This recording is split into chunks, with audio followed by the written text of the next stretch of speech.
bringing out our parade today, Rebecca Moorman. Oh, stupid rain pose.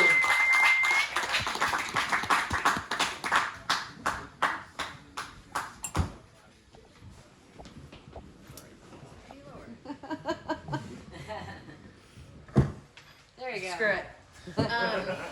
So I'm from Seattle. Could you tell? The flannel on the riptide's giving away. It's like, it's so funny. Whenever anyone talks about Nirvana in Seattle, anyone who's local is like, oh, well, I knew the guy who knew. It's like, yeah, okay.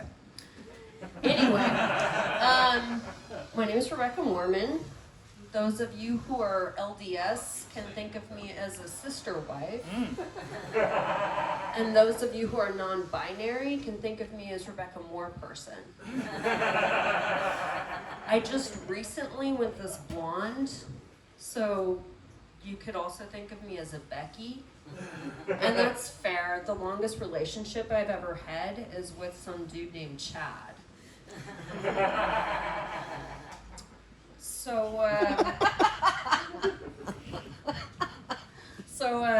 I'm 36 years old. I'm divorced, and I don't have any kids that I know about. I'm a massage therapist, and the most common question I get asked when I tell people that is, do you give free massages to friends and family? And do you give happy endings? I love how I went to school for something, and the most common questions I get asked are you a prostitute? And do you work for free?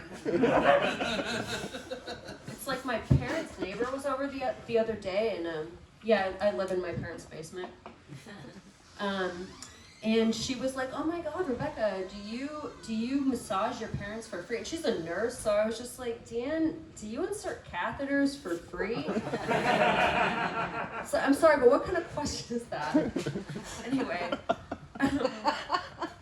I have a sister, and someone recently asked me, like, is your sister also funny? And it's like, no, she has other things going for her, thankfully. Like a family, and she's a doctor, and my parents like her better. I'm just kidding, she's not a doctor, she's a nurse practitioner. I just tell people she's a doctor because no one knows what the fuck a nurse midwife is. Yeah. But anyway, so she's always kind of been better at life than me. Like, she graduated from high school, valedictorian, and I dropped out of high school. And she graduated from nursing school, magna cum laude, and I graduated from this little liberal arts college in Olympia, Washington, and I don't know what the fuck I majored in. Yeah. So, I'm forgetting my lines. That's okay. So I also got the impression that my parents liked her better because you know those like really abusive troubled teen industry programs like in underregulated states like Utah and Montana and oh shit, what state am I in? Like the ones where kids die. My parents sent me to one of those programs, and they did not send my sister. They sent her to study abroad in Argentina. We'll come back to this topic because it's really happy. My mom always hates it when I tell these jokes. She's like, oh my God, Rebecca, we love you guys equally. And it's like, okay, that might be true, but you do not talk about us equally. And I can tell because at parties, my parents' friends will come up to me, because I remember how I told you I live with them, you're right. My parents friends will come up to me and they'll be like, oh my God, did you just have a baby? It's like, no, I'm just fat. Are you a doctor? And it's like, no, I'm the one who's recovering from medication-induced psychosis. I really like roller skating and I do stand-up, so close but no dice. But going back to troubled teen industry programs, because we're going to talk about those for a second. Yeah, like I was saying, I went to one of those, and so did Paris Hilton. Did you guys hear about that? Nope. Okay, so she went to one in Provo. I actually had a hard time coming up with material for this particular part of my set because most people don't think that child abuse is funny. But you guys do, so this is going to be in, and she said she was called vulgar names, slapped across the face, and choked. And I'm like, that sounds like my sex life. I wonder where I got that kink. So how they get kids to go to these programs, because no one goes willingly, is they actually pay to have you kidnapped in the middle of the night. I know, it sounds so therapeutic. So at like 2 a.m, there's 2 football player-sized people that come in, and I'm like 5'3". I was like 95 pounds in high school. It's like, was this necessary? Anyway, they come in and they're like, you can go the easy way or the hard way. And you're like, I don't really have any options. Anyway, that happened. And as I'm like, they handcuff you, they throw you in the back of the car. And as I'm like laying there doing my best Goodfellas impression, except that like I didn't murder a mafia boss. I just like skipped high school and didn't make my bed. They hand me a note, and it's from my parents, and it says, we're doing this because we love you. And I'm like, oh my God, I'm gonna give a similar note to the hitman I hire. I shouldn't joke about that because someone actually did it. I mean, can you blame them? Anyway, so sometimes people are like, people always ask me, how do parents get, or like, how do programs get parents to send their kids to these places anyways? And they're like, do you hate your kid?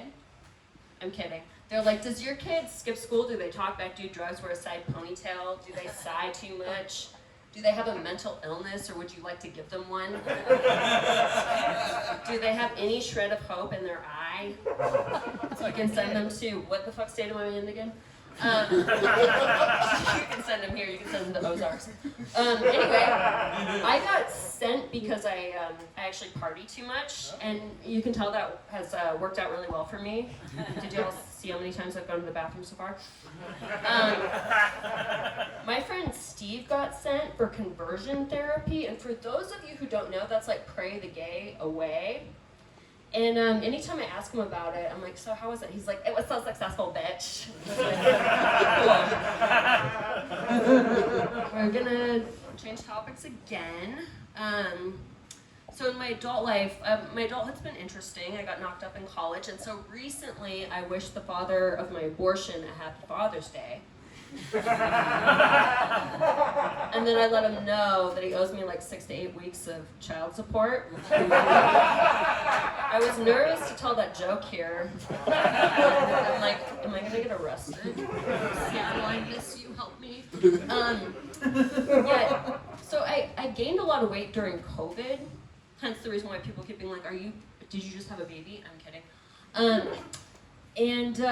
Recently, I've been like, I told my coworkers, like, yeah, I gained a ton of weight, and they were like, we didn't notice, and I'm like, you didn't notice because you also gained 30 pounds during COVID.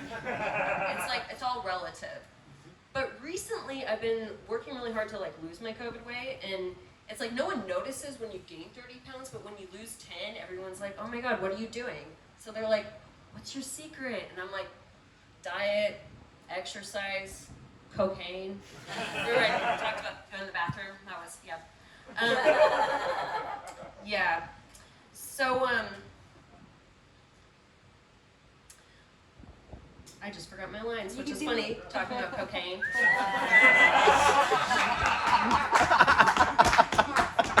Okay. Yeah, I've been like trying to do the whole thing without notes, but oh man.